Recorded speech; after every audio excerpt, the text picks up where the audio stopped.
Hari ini kita akan mendiskusikan mengenai satu topik yang sangat menarik dalam mata kuliah antropologi gender, yaitu mengenai norma dan gender raising.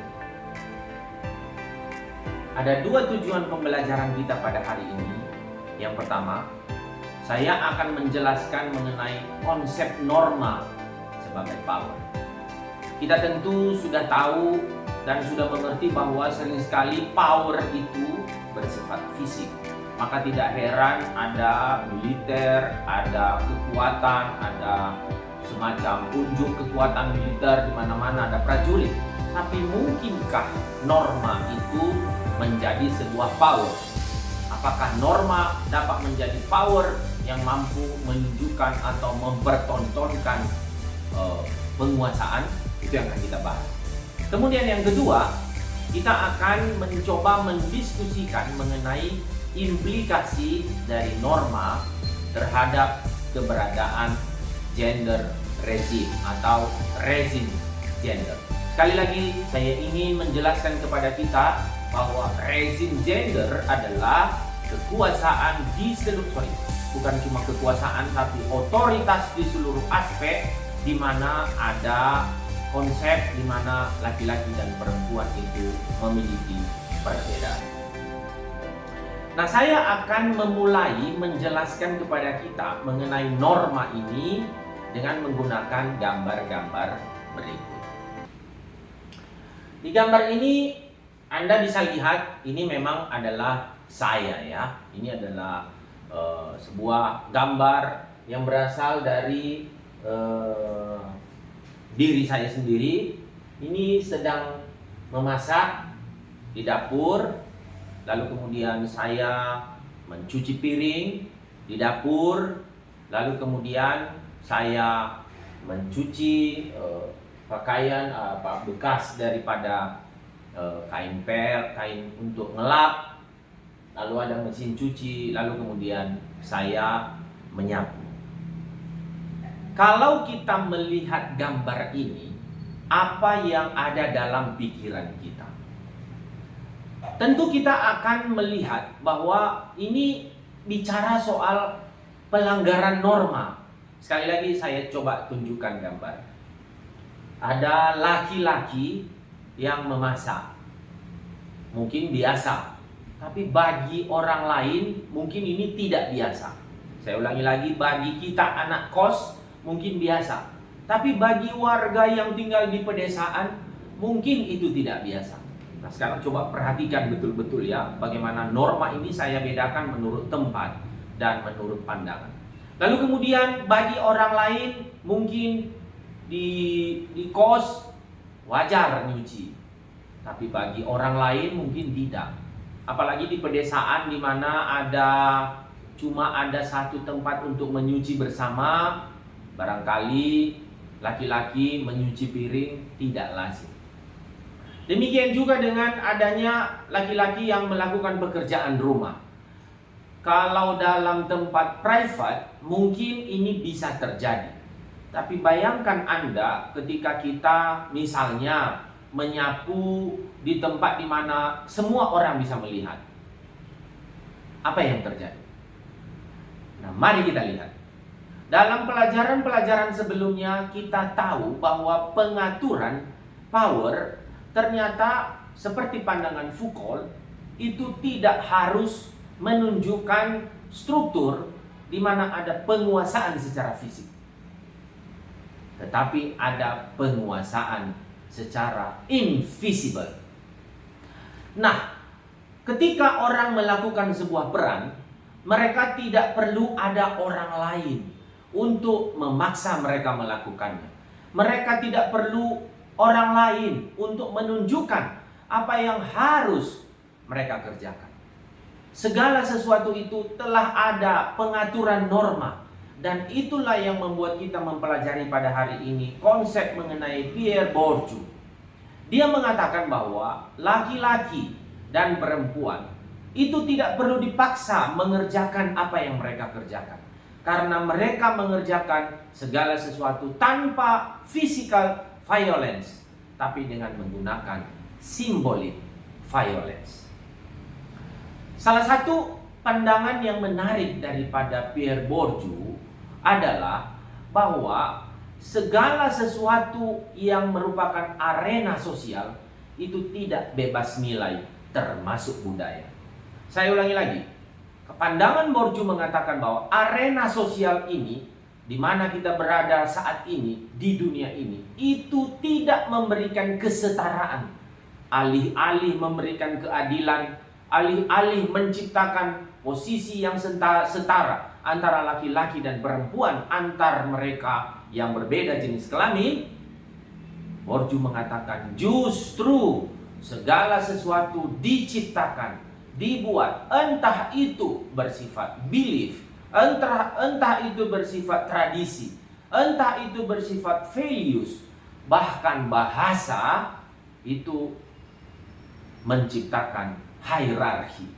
Dan kalau kita menggunakan istilah hierarki, maka kita akan mengerti maka posisi daripada dua jenis kelamin itu memang berada dalam perbedaan yang besar. Kalau kita mengatakan hierarki, maka pastilah laki-laki lebih berada di tempat yang lebih tinggi dibandingkan perempuan.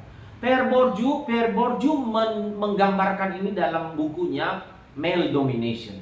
Kalau kita mempelajari buku itu, maka Pierre Bourdieu menceritakan mengenai hierarki yang amat kontras dari hasil penelitiannya.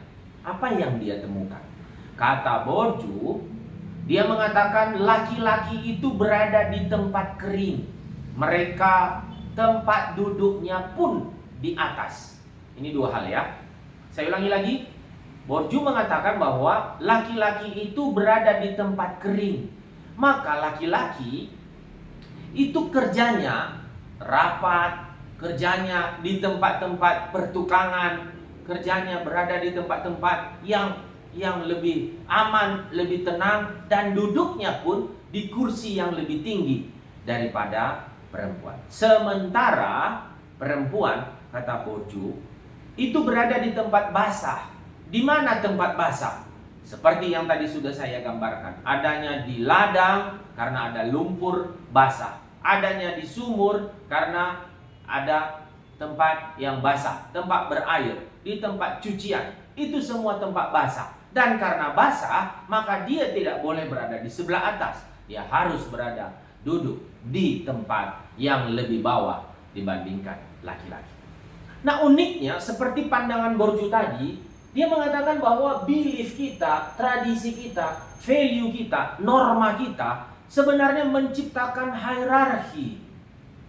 Mari kita coba berpikir ya, mengenai contohnya mengenai hubungan suami istri.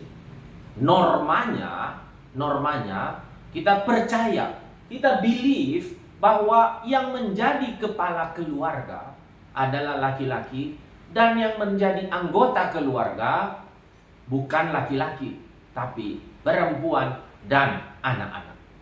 Itu belief, itu adalah kepercayaan.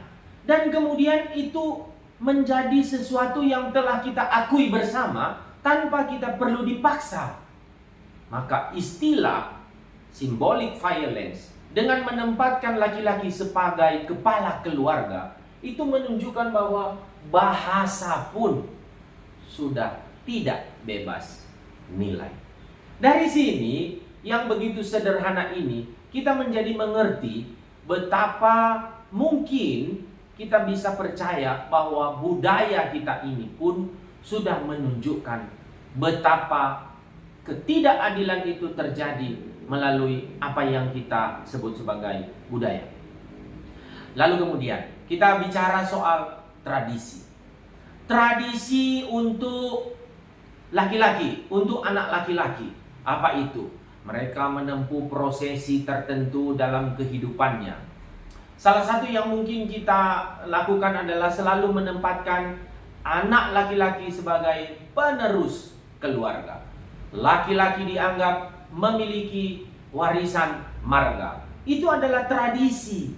Tradisi itu kemudian mewujud dalam value bahwa kalau tidak punya anak laki-laki, maka keluarga tersebut harus berusaha memiliki anak laki-laki. Kalau tidak, maka dianggap dia tidak bisa meneruskan keturunan. Dan itu kemudian berkombinasi dengan bahasa yang meminta supaya anak laki-laki pun menjadi lebih penting dengan menggunakan nama anak laki-laki sebagai nama dari orang tuanya. Contoh misalnya, anak saya namanya si A, maka saya dipanggil sebagai Bapak si A. Tapi kalau nanti anak saya perempuan lahir pertama, misalnya Bapak si B, maka saya dipanggil sebagai Bapak si B, tapi orang tua saya, kakeknya daripada si B, kalau nanti lahir anak laki-laki, maka dia bisa diganti namanya menjadi kakek si A atau si C, meskipun si B pernah lahir buat kami. Jadi terjadi perbedaan pada anak laki-laki. Ada bahasa tertentu yang diciptakan, ada value yang diciptakan, ada tradisi untuk memanggil daripada anak laki-laki dengan posisi yang lebih baik. Lalu kemudian seluruh simbol dan praktek-praktek daripada budaya, semuanya menurut daripada Pierre Bourdieu itu pada akhirnya itu memberikan social distinction, makin memperjelas siapa laki-laki dan makin memperjelas siapa perempuan. Seluruh infrastruktur tersebut, artistic taste, style in dress. Mari kita lihat. Seluruh budaya maupun simbol untuk mempraktekkan siapa perempuan itu terus mengalir, terus diwujudkan supaya perempuan pakai rok. Seluruh simbol, seluruh praktis itu digunakan untuk menunjukkan supaya anak laki-laki pakai celana panjang. Tidak bisa dibalik, karena normanya tidak seperti demikian.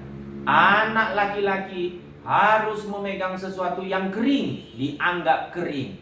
Sementara anak perempuan harus menggunakan sesuatu yang dianggap tidak kering atau basah. Nah, karena itu maka Pierre Bourdieu mengatakan bahwa power need to be legalized by symbolic power. Power kalau hanya menggunakan kekuatan fisik itu akan sangat terbatas. Tetapi dengan adanya symbolic power, maka itu akan bergabung dengan kapital. Kita tentu masih ingat bagaimana kapital ini diterjemahkan oleh Foucault dengan mengatakan bahwa kekuasaan itu harus menguasai seluruh modal yang ada di masyarakat. Saya ulangi kembali bahwa Foucault mengatakan bahwa kebutuhan-kebutuhan ekonomi pun itu harus menjadi harus berada dalam pusat kekuasaan. Nah, kata Foucault, modal atau kapital termasuk pendapatan keluarga, termasuk pendapatan masyarakat itu harus dikuasai, dan bersama dengan symbolic power itu akan terus-menerus mempertahankan struktur yang bersifat hierarki dan yang memberikan social distinction. Nah, tentunya kita akan terus bisa melihat bagaimana implikasi dari persoalan-persoalan ini ketika kita membahas mengapa kapital itu tidak pernah bisa berada di tangan perempuan. Mungkin karena pada mereka tidak pernah diberikan kesempatan untuk mendapatkan peran, mendapatkan ekonomi dalam kehidupan mereka. Yang kita tahu juga kalau menggunakan Pierre Bourdieu itu berarti mereka tidak pernah bisa diizinkan bersaing karena itu akan merusak hierarki. Bagaimana atau mengapa manusia menginginkan terjadi hierarki dalam kehidupannya? Silahkan baca lagi teori-teori lain. Tapi kembali saya mengulangi bahwa untuk mempertahankan struktur yang yang menurut normanya stabilnya seperti ini, maka diperlukan symbolic power dan kemudian kapital. Mari kita lanjut. Bagaimana norma kemudian mengatur kehidupan, seluruh aspek kehidupan manusia. Salah satu norma yang sering sekali kita hadapi adalah bahwa jenis kelamin itu harus ada dua. Manusia tidak mengenal namanya homogenitas, tapi manusia percaya mengenai heteroseksual. Nah, karena heteroseksual, maka orang diminta untuk menikah. Dan karena menikah, maka mereka yang belum menikah atau yang pernah menikah sedapat mungkin harus kembali menikah. Kalau tidak, maka dia akan mengalami berbagai macam hal, berbagai macam semacam pembenaran atau kata-kata atau perilaku yang kemudian seluruh society kemudian menginginkan normanya dia harus kembali kepada yang disebut sebagai heteroseksual. Nah, saya mencoba mengambil ini dari pemberitaan media. Mari kita lihat. 5 sumber kekayaan aura kasih janda cantik yang punya banyak bisnis. Lihat bagaimana media menggunakan language, menggunakan bahasa. Kenapalah harus disebut sebagai janda dan cantik? Language, kembali kepada yang disebut tadi Pierre Bourdieu. Kultur kita itu language-nya pun sudah tidak bebas nilai. Kenapa kalau misalnya kalau janda?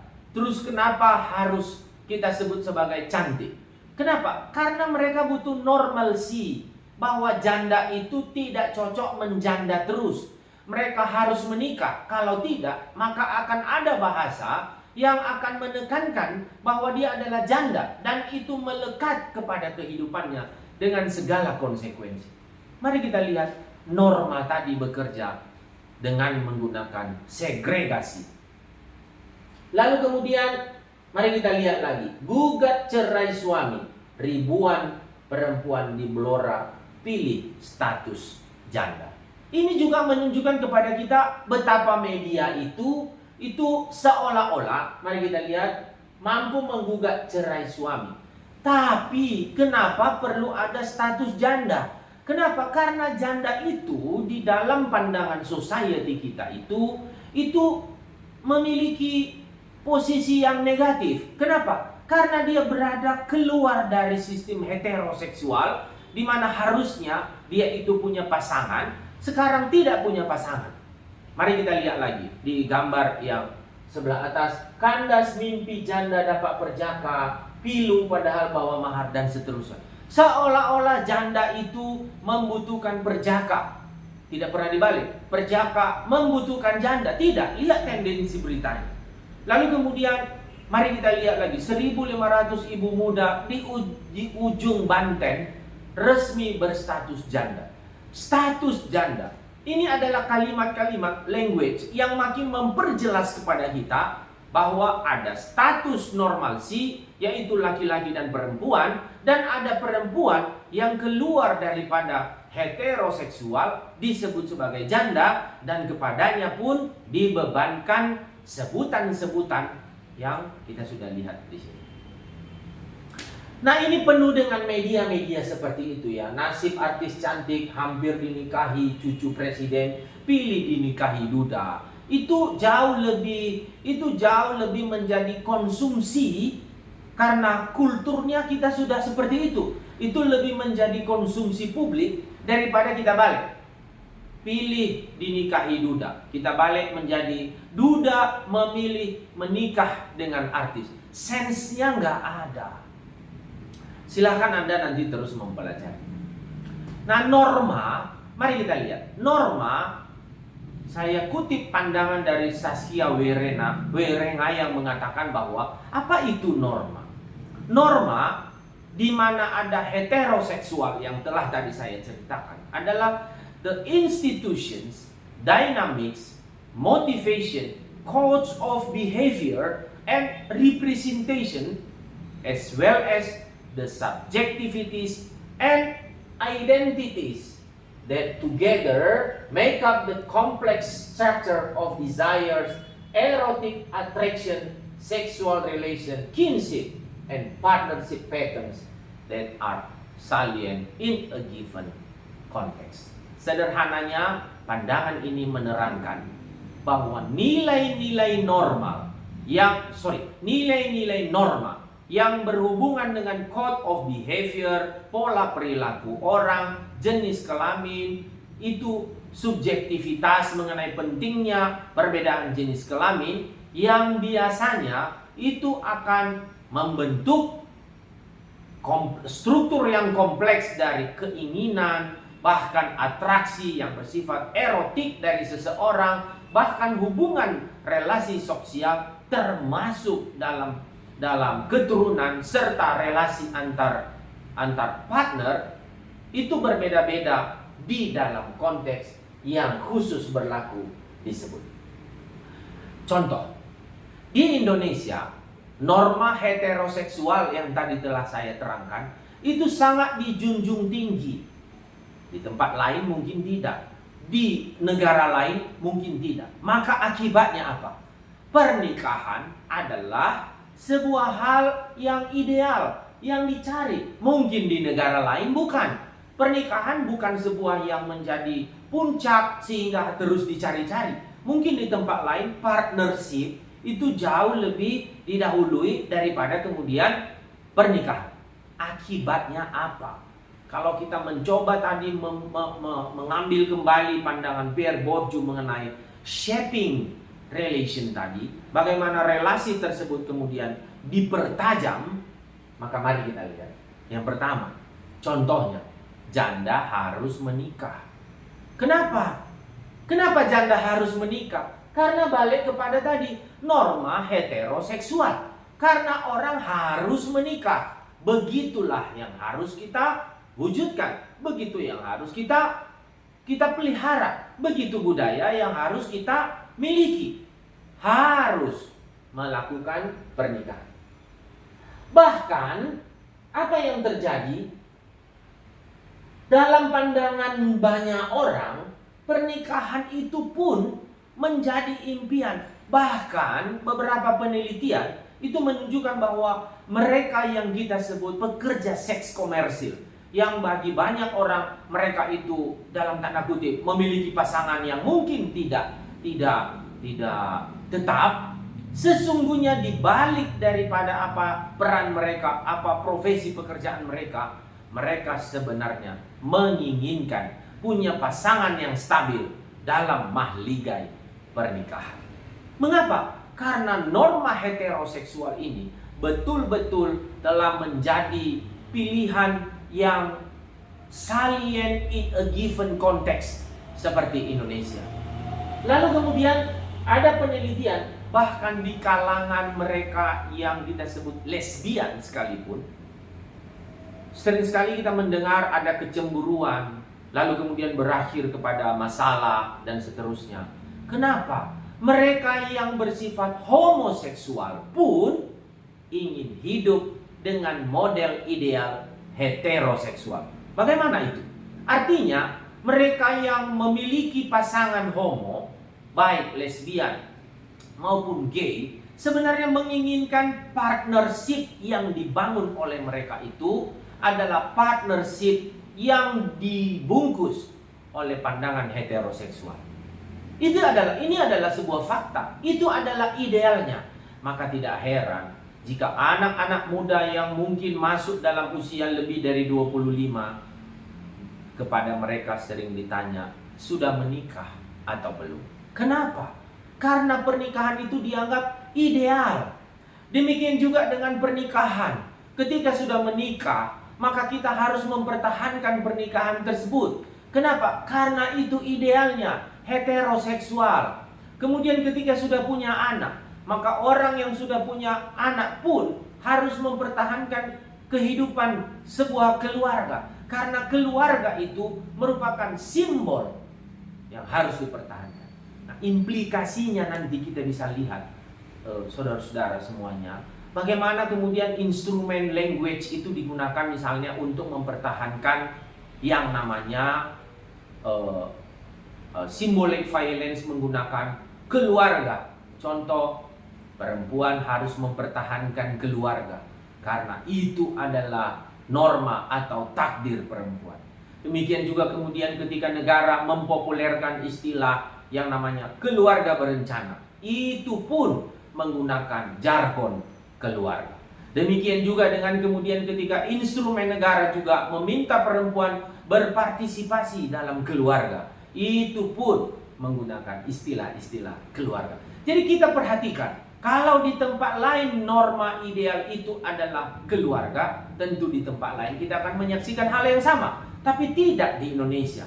Itulah yang kita sebut sebagai given context tadi.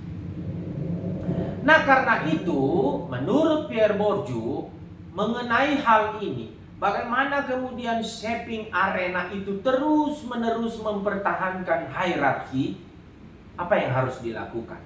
Yang harus dilakukan adalah orang harus memiliki kapasitas, kapital intelektual. Untuk apa? Supaya seluruh prosedur, seluruh budaya tersebut betul-betul bisa mentransmitkan apa yang kita sebut sebagai separation yang tadi telah kita pelajari. Mentransmitkan, melembagakan hierarki yang memang telah menjadi sebuah budaya di dalam kehidupan kita sebagai manusia pada saat ini. Mari kita coba bertanya pada diri sendiri. Mari kita bertanya, siapa yang nantinya ingin menikah? Hampir semua. Pertanyaannya, mengapa? Hampir semua jawabannya pasti mengatakan, supaya saya sempurna. Mengapa? Keluarga, heteroseksual. Coba tanya pada orang yang budayanya bukan pernikahan, mengapa mereka tidak ingin menikah? Ya karena memang tidak mementingkan hal seperti itu. Benar bukan? Jadi mari kita lihat bahwa yang namanya budaya itu tidak berjalan secara menyeluruh pada seluruh kelompok manusia, tapi masuk melalui pemahaman manusia yang berada di tempat tersebut. Maka tidak heran jika Anda mempelajari di tempat lain yang namanya jenis kelamin adalah biologi, sementara gender itu masuk melalui pemahaman kultural. Pertanyaan kedua adalah, pada umur berapa ingin menikah? Tentu kembali seperti telah saya terangkan, idealnya ada. Di masyarakat ada code of behavior. Kalau menikah lebih dari 30, mungkin orang akan mengatakan, udah lanjut. Maka ketika ada orang ingin melamar, khususnya pada perempuan, sering sekali dibebankan norma sebaiknya. Kenapa? Sudah waktunya. Saya ingin Anda berefleksi, pada umur berapa Anda ingin menikah? Khususnya kepada mereka yang berjenis kelamin perempuan. Umur berapa Anda ingin menikah? Mengapa Anda ingin menikah pada umur tersebut? Apa yang ideal yang ingin Anda peroleh dengan pernikahan tersebut? Lalu kemudian, apakah ingin punya anak setelah menikah? Apakah Anda ingin langsung punya anak setelah menikah? Mari kita mencoba menjawab dengan memikirkannya dari diri sendiri. Kita lanjutkan. Apa yang terjadi kalau terjadi pelanggaran terhadap norma heteroseksual tadi? Apa yang terjadi kalau terjadi pelanggaran norma di mana laki-laki harus mencuci, harus basah, sementara perempuan itu tidak basah? Akan ada yang pertama, di masyarakat ada polisi moral. Polisi moral itu bisa macam-macam. Bisa bersifat norma, bisa bersifat institusi yang dibentuk oleh masyarakat sendiri maupun siapapun. Mari kita lihat. Ketika ada orang yang mendukung LGBT, maka mereka yang mendukung itu mungkin akan dibenci. Siapa yang akan melakukan itu kita tidak tahu. Tapi terjadi surveillance perilaku atau moral. Dalam keluarga, surveillance moral terhadap anak perempuan adalah ibunya sendiri. Dalam keluarga, kalau sudah menikah, surveillance moral terhadap seorang menantu itu dilakukan oleh ibu mertua.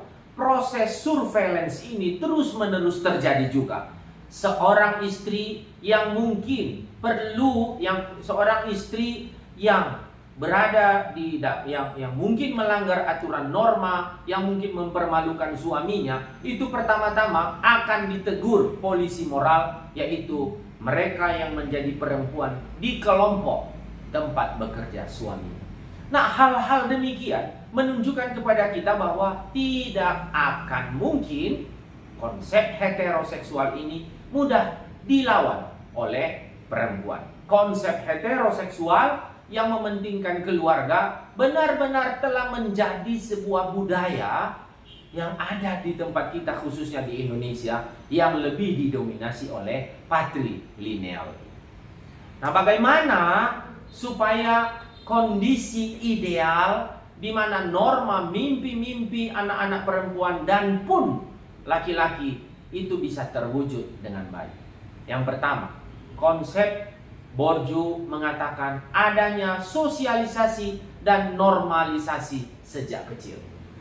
Bourdieu mengatakan bahwa anak perempuan itu sudah dilatih untuk basah sejak dari kecil, sementara anak laki-laki sudah dilatih untuk tetap kering sejak dari kecil. Nah, tentu kita masih ingat di pelajaran di tempat lain, anak perempuan mainannya boneka, sementara anak laki-laki mainannya apa? Bola, sepeda, dan seterusnya. Lalu kemudian mainannya anak perempuan apa? Pakaian basah. Mainannya anak laki-laki apa? Membantu papanya baca koran, bertukang, dan seterusnya.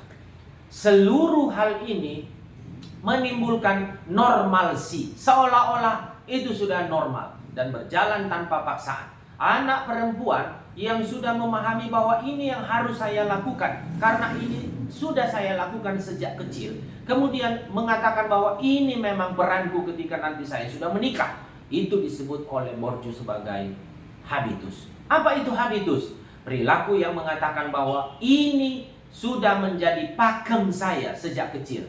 Lalu kemudian ketika dia besar, ketika dia menikah, masuk dalam keluarga, dia makin meyakinkan diri bahwa benarlah apa yang saya sudah miliki itu, pengetahuan yang lalu sejak saya kecil itu terwujud, benar-benar terjadi ketika saya sudah hidup dalam keluarga. Nah, ini juga yang kemudian mengingatkan kita dari pandangan Foucault. Apa kata Foucault? Power knowledge. Ada power knowledge nexus yang disampaikan oleh Foucault bahwa kalau orang sudah punya power, dia akan menguasai knowledge. Kalau dia memiliki knowledge, maka dia akan memiliki power. Demikian juga dengan laki-laki. Ketika dia sudah menduduki peran kering, maka tidak serta-merta kemudian dia bisa mudah menerima peran basah.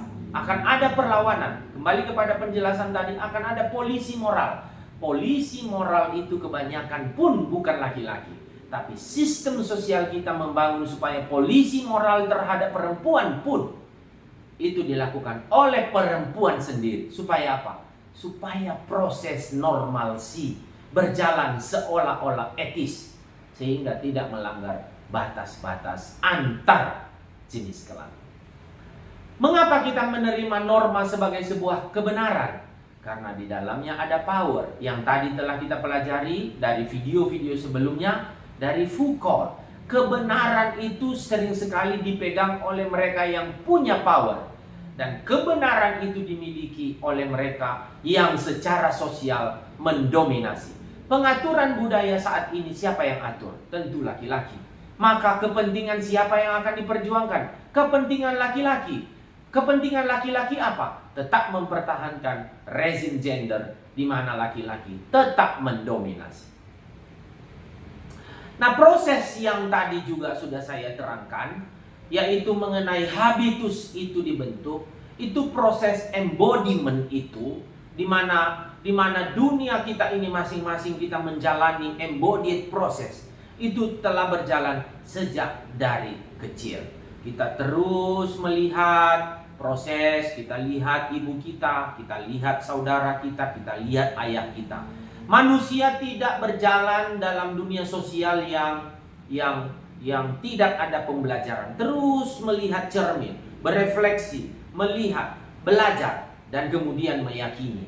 Itulah habitus tadi. Ketika seorang anak laki-laki melihat bahwa ayahnya melakukan ini, maka dia pun akan terus mengikuti jejak itu. Lalu kemudian ketika mereka keluar rumah, mereka berada dalam sistem adat dan masyarakat yang dimana peran laki-laki akan seperti ini. Dia pun berefleksi, dan itu yang akan dia bawa dalam rumah tangganya. Nah, proses seperti ini itu terus-menerus terjadi dalam seluruh kehidupan kita, khususnya kepada perempuan. Proses embodiment itu terjadi ketika dia belajar, oh kalau datang bulan, maka perempuan itu harus menjaga diri, mempertahankan norma untuk kesucian dan seterusnya, mendapatkan simbol bahwa itu adalah saatnya untuk mempertahankan kesucian. Sementara bagi laki-laki itu adalah saatnya untuk melamar perempuan dan seterusnya. Lalu kemudian hamil. Perempuan juga menjadikan prosesnya sesungguhnya biologis itu justru untuk menyerap nilai-nilai sosial. Kehamilan dianggap sebagai diberikan beban. Perempuan adalah penanggung jawab daripada kehamilan itu sendiri, diseparate dengan laki-laki. Demikian juga dengan childbirth. Kemudian ketika menyusui, dianggap bahwa itu adalah merupakan normalsinya perempuan. Lihat bagaimana kultur masuk sehingga laki-laki pun tidak mau berperan dalam hal tersebut. Lalu kemudian di usia menopause, kemudian perempuan merasa bahwa itu adalah akhir dari kehidupannya, sementara laki-laki pun bisa melakukan apapun meskipun dia sudah tua. Proses embodiment yang berjalan melalui tubuh atau keadaan biologis ini berkontribusi sangat signifikan terhadap men-shaping norma antara laki-laki dan perempuan. Apa yang terjadi jika terjadi sesuatu di luar normal? Moral panik. Mereka yang tidak menikah kemudian akan dihina, akan dicerca. Mereka yang melakukan pekerjaan yang cross daripada apa yang norma itu akan diperbaiki, dihukum, diberikan sanksi macam-macam yang bisa kita pelajari di tempat lain.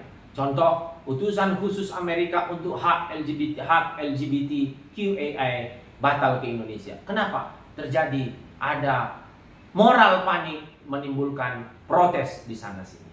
Kesimpulan dari pertemuan kita, pandangan Pierre Bourdieu ini sangat penting bagi kita untuk memberikan gambaran yang utuh mengenai bagaimana norma itu terbentuk, dibentuk, dipertahankan, dan berdampak pada pembentukan perilaku, sehingga kita terus memelihara rezim gender ini yang mengagungkan perbedaan jenis kelamin, termasuk mempertahankan implikasi-implikasi dari norma gender tersebut, meskipun kemudian bersifat negatif kepada satu pihak. Demikianlah pembelajaran kita pada hari ini. Terima kasih dan semoga bermanfaat.